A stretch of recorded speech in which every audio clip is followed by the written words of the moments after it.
So to fix this problem, what you have to do is to first of all restart your device. So after restarting your device and you still have problem with it, I mean when it's still not working for you, what you have to do is to go to your phone menu like this and try to search for your phone settings app. So when you find your phone settings, just tap on it, and after that what you have to do is to search for apps and notifications. So just tap on apps and notifications, and now we have to wait for it to load. And after loading, what you have to do is to tap on see your apps over here. Then after that, what you have to do is to wait as it loading.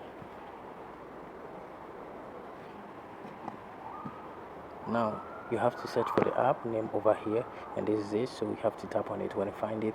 After that, tap on force stop, then you tap on OK. After doing this, what you have to do is to tap on permissions and make sure you grant every permission over here. So what you have to do is to allow every permission.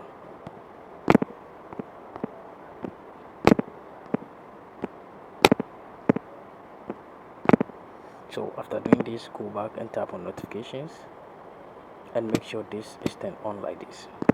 After that, what you have to do is to tap on the storage and cache, tap on the clear cache, and go back and tap on mobile data and Wi-Fi, and make sure this background data is turned on.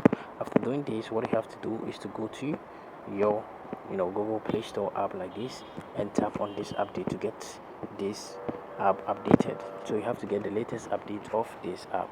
So what you have to do is to tap over here, and after updating your app, what you have to do is to restart your device. So you tap on your power button for some while, then you tap on restart, and this problem is going to fix after restarting or rebooting your device. See you in my next video.